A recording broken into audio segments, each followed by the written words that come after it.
హిందూ బంధువులందరికీ జై శ్రీరామ.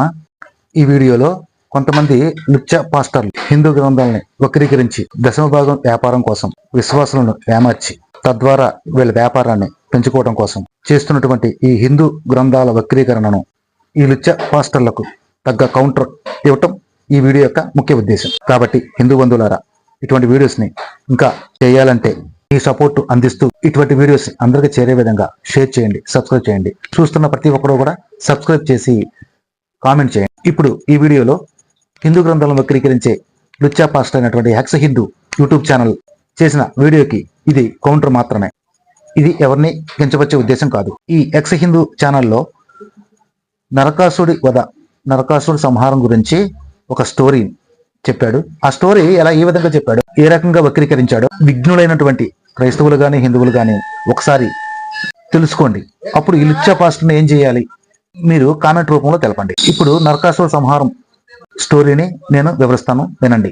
కశ్యపు ప్రజాపతి పుత్రుడు హిరణ్యాక్షుడు హిరణ్యకశిపుడు. సత్యయుగంలో హిరణ్యాక్షుడు భూమిని తీసుకుపోయి సముద్ర గర్భంలో దాచిపెడతాడు. అప్పుడు శ్రీ మహావిష్ణువు వరాహ అవతారాన్ని ధరించి వజ్ర సమానమైన తన కొరల హిరణ్యాక్షుడిని సంహరించి భూమిని కాపాడి పైకి తీసుకువస్తాడు. ఆ సమయంలో విష్ణుమూర్తి భూదేవి కలవడంతో భూదేవి గర్భం ధరిస్తుంది. విష్ణుమూర్తి నిషిద్ధ కాలమైన పగలు రాత్రి కాని సమయమున, సంధ్యా సమయమున కలయిక జరగడం వల్ల మనకు పుట్టే బిడ్డడు అసుర లక్షణాలు వస్తాయని భూదేవికి చెప్పాడు. ఆ మాటకు భూదేవి చాలా బాధపడుతుంది. దుష్ట శిక్షణకు అసురులను సంహరించే విష్ణుమూర్తి ఎప్పటికీ తన బిడ్డను సంహరిస్తాడని భయపడి తన బిడ్డకు రక్షణ ప్రసాదించమని విష్ణుమూర్తిని కోరుతుంది. సరే అని తన తల్లి చేతుల మీదకనే మరణం వస్తుందని చెప్పి వరమిస్తాడు. తల్లి కూడా తన బిడ్డను చంపుకోను అనే భావించిన భూదేవి చాలా సంతోషిస్తుంది. సత్యయుగంలో గర్భం దాల్చినటువంటి భూదేవి త్రేతాయుగంలో ప్రసవించి నరకుడనే పుత్రునికి జన్మనిస్తుంది. నరకుణ్ణి జనక మహారాజుకి అప్పగించి విద్యాబుద్ధులు నేర్పమని జనక మహారాజుకు చెప్తుంది. జనకుని పర్యవేక్షణలో నరకుడు ఎంతో శక్తివంతంగా మారతాడు. నరకుడు వయసు వచ్చిన తర్వాత కామాకుని అనే రాజ్యాన్ని పరిపాలిస్తూ ఉంటాడు. కామాయకిలోని అమ్మవారిని తన తల్లిగా భావిస్తూ చక్కగా పూజిస్తూ ఉంటాడు. తన రాజ్యంలోని ప్రజలను అందరినీ కూడా ధర్మబద్ధంగా పరిపాలిస్తూ ఉండేవాడు. ఇది మొత్తం త్రేతాయుగంలో జరిగింది. అలా త్రేతాయుగం ముగిసింది, ద్వాపర యుగం వచ్చింది. అతని పక్క రాజ్యమైనటువంటి రాజైన బాణాసురుడితో స్నేహం ఏర్పడింది. బాణాసురుడు స్త్రీలను తల్లిగా భావించడం అనే దాన్ని తప్పుపట్టాడు. నరకాసురుడు కూడా స్త్రీలపై ఉన్న మంచి భావనను తప్పించేలాగా చేశాడు. బాణాసురుడు స్నేహం వల్ల నరకాసురుడికి స్త్రీల పట్ల వ్యామోహం పెరిగే విధంగా, అధర్మాన్ని ప్రోత్సహించే విధంగా స్నేహం అనేది ఏర్పడింది. ఇప్పుడు నరకుడు కాస్త నరకాసురుడిగా మారిపోయాడు. తద్వారా కామాకిని అమ్మవారికి కూడా పూజలు చేయడం మానేశాడు. ఇప్పుడు బ్రహ్మదేవుడికి కఠోరమైన తపస్సు చేస్తాడు. బ్రహ్మదేవుడు ప్రత్యక్షమై నరకాసుడు తనకు మృత్యువు లేని వరాన్ని కోరుకుంటాడు. అప్పుడు బ్రహ్మగారు మృత్యువు లేని వరం కోరుకుంటాడు. అప్పుడు బ్రహ్మదేవుడు మృత్యువు లేని వరం ఇవ్వటం సాధ్యం కాదని బ్రహ్మదేవుడు చెప్తాడు. ఎప్పటికైనా మృత్యువు తప్పదంట, ఇంకేమైనా వరం కోరుకో అని నరకాసుడితో చెప్తాడు. అప్పుడు నరకాసుడు తన తల్లి బిడ్డను ఎప్పటికీ చంపదు కనుక తన తల్లి ద్వారా మరణాన్ని కోరుకుంటాడు. తదాస్తు అని చెప్పి బ్రహ్మదేవుడు వెళ్ళిపోతాడు. ఈ వరం కారణంగా నరకాసుడికి గర్వం పెరిగిపోయి ప్రతి సమస్త జీవరాశులపై తన అధర్మ పాలనను పరిపాలిస్తూ ఉంటాడు. అట్లాగే దేవతలపై కూడా దండెత్తి వాళ్ళను ఓడించి స్త్రీలను అపహరించి ప్రద్యుషపురానికి నాలుగు పక్క మహావీరులైన మోరాసురుడు, హైగ్రీవుడు, విశుంభుడు, పంచజనుడు అనే వారిని రక్షకులుగా నియమించారు. ఈ అహంకారంతో దేవలోకాన్ని దండెత్తాడు. అమర భవనాల అన్నిటిలోనూ తన విజయాన్ని సాధించుకున్నాడు. దేవతలను అవమానించాడు. దేవకాంతలను చెరబట్టి విశ్వకర్మ కూతురును కూడా బంధించాడు. ఈ రకంగా నరకాసుడు స్నేహంతో తన ధర్మాన్ని తప్పి 16,000 మంది స్త్రీలను కూడా అపహరించి వాళ్ళను బంధించి ఎన్నో అధర్మ కార్యాలను చేపట్టడం ప్రారంభించాడు. ఎప్పుడు జరిగింది ఇది? ద్వాపర యుగంలో జరిగింది. అప్పుడు దేవతలు మొత్తం అందరూ కూడా శ్రీకృష్ణుని ఆశ్రయించి ఈ నరకాసుని యొక్క చెర నుంచి మమ్మల్ని విడిపించమని శ్రీకృష్ణుని ప్రార్థించారు. తర్వాత ఇక శ్రీకృష్ణుడు నరకాసురుని వధించటము, తన తల్లి ద్వారా తన మరణానికి సత్యభామ సహకరించటము, తద్వారా నరకాసుడు చనిపోవటము, ఈ విధంగా నరకాసురుడు యొక్క సంహారం అనేది జరిగింది. ఇది మొత్తము సత్యయుగము, త్రేతాయుగము, ద్వాపర యుగం మధ్య జరిగింది. ఈ స్టోరీని ఈ లుచ్చా పాస్టర్ గాడు వక్రీకరించాడో ఒక్కసారి అది కూడా మీరు తెలుసుకోండి. నేను ఎందుకు ఈ లుచ్చా పాస్టర్ అని ఎందుకు అంటున్నానంటే, హిందూ గ్రంథాలను ఏ విధంగా వక్రీకరిస్తున్నాడో ప్రతి ఒక్కరూ తెలుసుకోవాలి. ఈ పాషాండ మతాల్ని భారతదేశం నుంచి తరిమి కొట్టాలి. సరే, ఇంతవరకు విన్నారు కదా ఈ నరకాసురుడి సంహారం. ఇప్పుడు ఈ లుచ్చా పాస్టర్ గారు ఏ విధంగా స్టోరీ చెప్తాడో ఒకసారి విన్నాను. పెద్దవాళ్ళు తినవలసిన ఆహార విషయం మన పెద్దలు నరక తెచ్చిన నాడు తినవలసిన ఆహార విషయం మన పెద్దలు కొంత వివరించి ఉన్నారు. పిల్లలతో అనగా నువ్వులతో వండిన పిండి వంటలు ఆనాడు తప్పగా తినాలి. ఏంటంటే ఈనాడు ఏం చేయాలంటే పిండి వంటలు నువ్వులతో వండిన వంటలు తినాలంటండి. అలాగే మినుములతో చేసిన పదార్థాలు ప్రేత చతుర్దశి నాడు మాసపత్ర భక్షణం చేయాలని కలదు. మాసపత్రములే కాక మాసములతో చేసిన పిండి వంటలు కూడా ఈనాడు తినడం విధాయకమని తేలుతూ ఉంది. ఈనాడు అప్పాలు కూడా తినాలంట, కూరలు కూడా తినాలన్నమాట. దీపదానం అన్నమాట. నరక చతుర్దశి నాడు సాయంకాలం ప్రదోష కాలం ముందు దీపదానం చేయాలి. దేవాలయాల్లో మఠాల్లో దీప పంక్తులు ఉంచాలి. లక్ష్మీ కాముకులైన మానవులు ఈనాడును దీపావళి నాడును కార్తీక శుద్ధ పాడ్యమి నాడును దీప ప్రదానం విధిగా చేయాలి. శాస్త్రాలలో ప్రదోష కాలం చేసే ఈ దీపదానాల వల్ల 2 విధాలైన ఉపయోగాలు ఉన్నట్లు చెప్పబడింది. కనపడుతుంది కదా దీపదానం అనే మ్యాటర్ కనపడుతుంది. దీపాలు దానం చేస్తే 2 రకాల ఉపయోగాలు ఉన్నాయంట. చూడండి, మొట్టమొదటి ఉపయోగం ఏంటంటే ఈ దీపాలు నరకవాసులకు కావలసిన వెలుతురుని ఇస్తాయి. ఏంటంటే దీపాలు మనం భూలోకంలో వెలిగించడం ద్వారా అంట ఏది దీపావళి పండుగ రోజున నరకంలో ఉన్నటువంటి వాళ్ళకి వెలుగునెత్తాయి అంట దీపాలు. ఇది హాస్యాస్పదంగా కనపడుతుందా బ్రదర్? ఇది నిజమే అంటారా? అది ప్రజలు వినేవాళ్ళు విఘ్నులైనటువంటి వారు ఆలోచించే. ఇక్కడ మనం దీపాల వల్ల జరుగుద్దని చెప్పినటువంటి సందర్భంలో ఇప్పుడు నీకు వచ్చిన నష్టం ఏంటో ముష్టి నా కొడక, ముష్టి ఎదవా, దీనికి నీకు వచ్చిన సందర్భం ఏంటిది? దీపాలు వెలిగించడం వల్ల నరకంలో దీపాలు వెలుగుతాయి. ఓకే, దానివల్ల ఇబ్బంది ఏముంది నీకు? దీపాలు వెలిగిస్తే నరకంలో చీకట్లో ఉన్నటువంటి వాళ్ళకంటే అక్కడ వెలుగుతూరు కనపడతా ఉంటుందంట. ఎందుకంటే మన చనిపోయినటువంటి పితృదేవతలు ఉంటారు కదా బ్రదర్, వాళ్ళకి చీకట్లో ఉన్నటువంటి వాళ్ళకి. అవును, ఇక్కడ దుర్మార్గులు, పాపం చేసిన వాళ్ళు, వ్యభిచారం చేసిన వాళ్ళు అందరూ వెలిగించినా గానీ వాళ్ళకి వెలుగు వస్తుంది అంటారా? దుర్మార్గులకి పాపం చేసిన వాళ్ళకి వెలుగని చెప్పలేదు కదా ముష్టిముండా రా. పితృదేవతలకు వెలుగు వస్తుందని చెప్పాను అన్నారు. పాపాత్మలకు దుర్మార్గులకు వెలుగు వస్తుందని చెప్పింది సందర్భం ఉంది అక్కడ. కానీ ఒకటి నీ గ్రంథంలో మాత్రం యేసు చెప్పింది ఒకటి ఉందిగా, నేను పాపులనే పిలువ వస్తని నీతివంతులు పిలువ రాలేదు అని చెప్పి ఉంది కదరా. యేసు ప్రభు చెప్పాడుగా మీకు, పాపులనే పిలువ వస్తాడంట ఆయన, పుణ్యాత్మను పిలవడంట. అది తెలుసుకో, అది మీ విశ్వాసాలు కూడా చెప్పు. ఎందుకు దీపాలు వెలిగిస్తారో మన భారతీయులకు తెలియదు అనమాట. దీపాలు వెలిగించడం ద్వారా కారణం ఇది. నేను కింద కూడా చదువుతున్నాను. ఈ దీపదానాల వల్ల ఇక్కడ వారికి యమ మార్గాధికారుల బాధ లేకుండా పోతుంది, నరక బాధ తప్పుతుంది. ఏంటంట ఈ దీపదానాల వల్లంట ఇక్కడ వారికంట యమ అధికార బాధలు గాని ఈ నరక బాధలు గాని తప్పిపోతాయి అంట దీపాలు వెలిగించడం ద్వారా. దీపాలు వెలిగిస్తే నరకంలో ఉన్నటువంటి వాళ్ళ బాధలు ఎలా పోతాయి? దీపాలు వెలిగించడం వల్ల నరకంలో వెలుగు వస్తుందని చెప్పనుంది. ఇప్పుడు నీకు వచ్చిన నష్టం ఏంట్రా ముష్టి అనేది విఘ్నులైనటువంటి వారు ఆలోచన చేయాలి. ఇక కథలోకి వెళ్ళిపోదాం. నరకాసురుడు నరక చతుర్దశి. బ్రదర్, నా వాయిస్ క్లారిటీగా ఉంది కదండి? నేను ఓకేనా? చదువుతున్నా. నరకాసురుడు నరక చతుర్దశి. చూడండి, నరకాసుని శ్రీకృష్ణుడు సంహరించిన దినం కావడం చేత దీనికి నరక చతుర్దశి అనే పేరు వచ్చిందని చెబుతారు. ఏంటంట నరకాసురుడు అంట శ్రీకృష్ణుడు గారు సంహరించినటువంటి రోజు, అంటే చంపిన రోజు. అందుకే ఈ పండగకి నరక చతుర్దశి అంటే దీపావళి అని వచ్చిందంటండి. చూడండి, సనాతన 5వ పండుగలు మనం చూసినట్లయితే ఏదో 1-2 పండుగలు తప్ప ఏ పండుగ చూసినా చంపుకోవడం ద్వారా వచ్చిన పండుగలే తప్ప మానవ జాతి శ్రేయస్కోరి మానవుని యొక్క పాపాల నుంచి పవిత్రపరిచి మానవుని మోక్షానికి తీసుకెళ్లే పండుగ ఒకటి లేదండి. మానవుని యొక్క పాపాల నుంచి ముష్టి లుచ్చయ్యదవా. ఇక్కడ ప్రతి జీవికి నష్టం కలిగించేటటువంటి రాక్షసుల చెర నుంచి రక్షించే ప్రయత్నం ఇది. నరకాసురుడు చేసేటటువంటి ఎదవ పనులన్నిటికి సహించి ప్రాణకోటికి మంచిని చేకూర్చడం కొరకై నరకాసురుడిని సంహరించడం జరిగింది. తద్వారా జరిగినటువంటి ఈ క్రమంలో ఈ పండుగ జరుపుకుంటారు. ఇది మనుషులందరికీ మంచి జరిగిందనే భావనతో ఈ పండుగను జరుపుకుంటారు. రాక్షసుల చెర నుంచి విడిపించారు అనే భావంతో ఈ పండుగ జరుపుకుంటారు. దీనివల్ల తప్పేముంది? 5వ ధర్మంలో లేవు కానీ మరి పరిశుద్ధ గ్రంథమైనటువంటి బైబిల్లో చెప్పబడినటువంటి యేసుక్రీస్తు ప్రభు యొక్క జననం అది మానవ జాతిని రక్షించడానికి వచ్చినటువంటి పండుగ. పాపంలో ఉన్నటువంటి మనిషిని విమోచించడానికి విడిపించడానికి వచ్చినటువంటి పండుగ క్రిస్మస్ పండుగ. అందుకనే ప్రపంచంలో ఉన్న అన్ని రకాల ప్రజలు, అన్ని దేశాల ప్రజలు. అరే, నువ్వు చెప్పే ఈ క్రిస్మస్ పండుగ ఒక మనిషిని ఈడ్చి తన్ని చంపారు, ముఖం మీద ఉమ్మేశారు, ముడ్డు మీద తన్ని మరీ సిలివేశారు.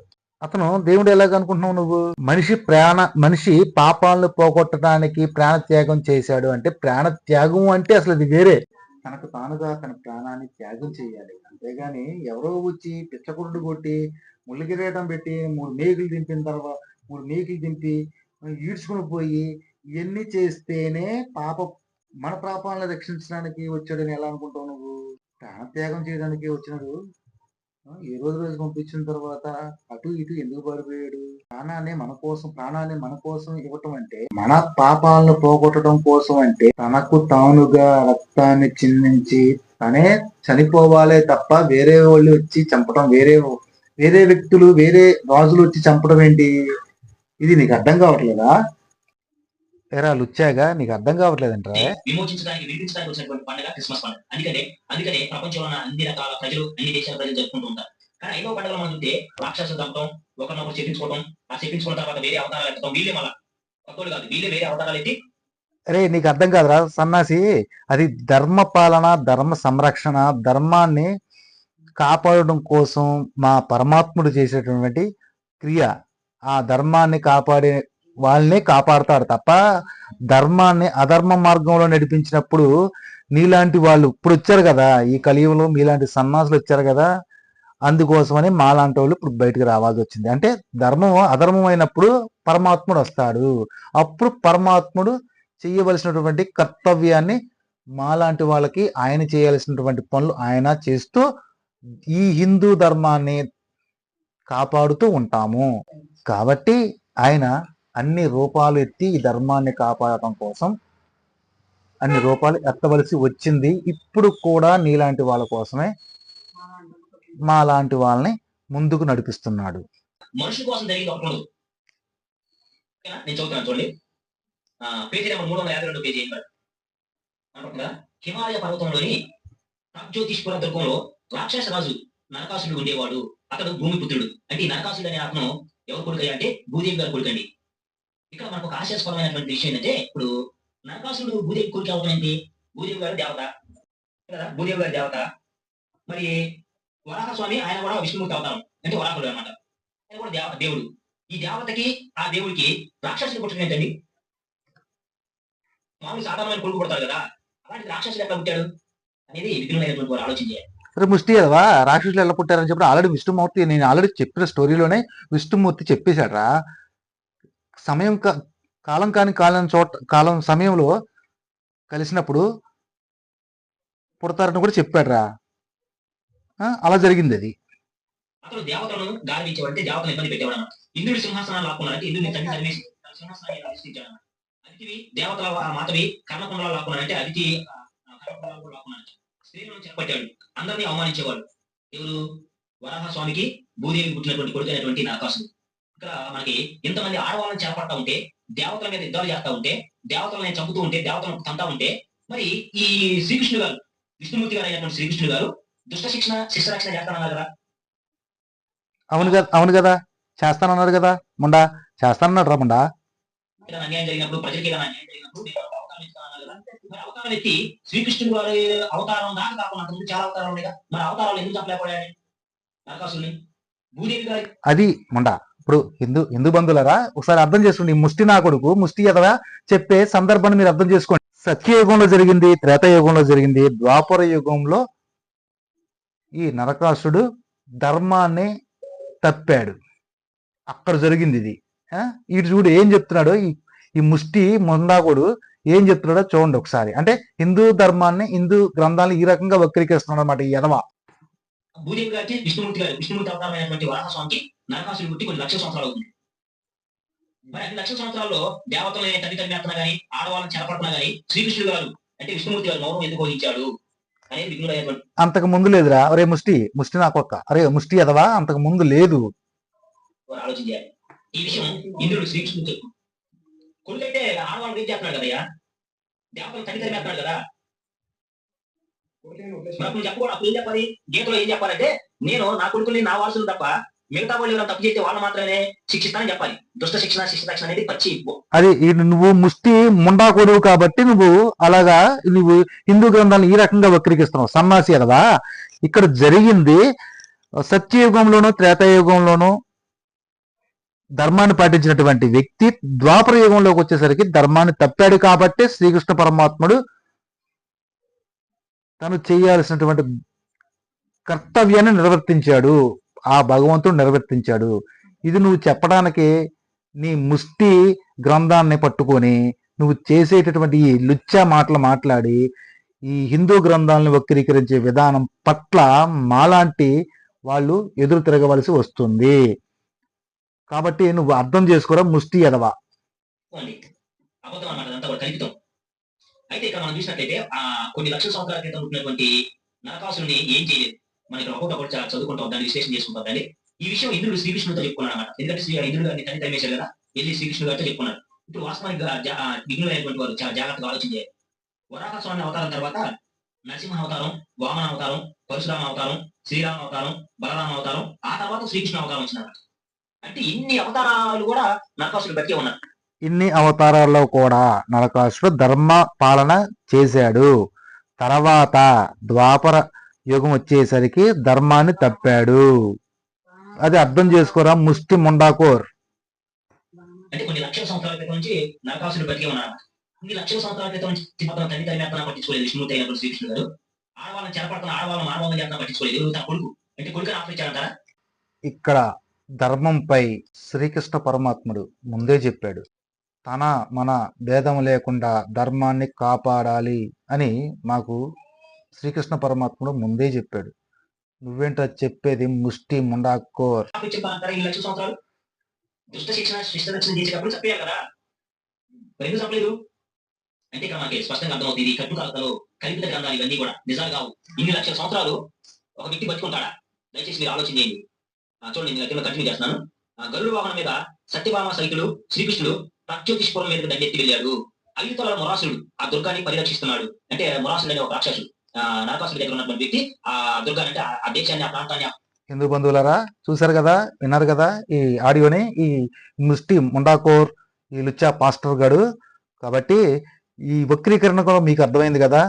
ఇక్కడ యుగాలు మారిన తర్వాత జరిగినటువంటి ఈ ధర్మ సంరక్షణ అనేది శ్రీకృష్ణ పరమాత్ముడు చేసినటువంటి ఈ నరకాసురుడి యొక్క సంహారం అనేది ఏ రకంగా జరిగిందో మనకు తెలుసు. కానీ ఈ లుచ్చా పాస్టర్ గాడు హిందూ గ్రంథాలను వక్రీకరించి వాళ్ళ విశ్వాసుల్ని వేమార్చి దశమ భాగాలు దెంగే వ్యాపారం కోసం ఇటువంటి కార్యక్రమాలు, ఇటువంటి వీడియోస్ చేసి కొన్ని లక్షల మందికి పంపిస్తున్నాడు.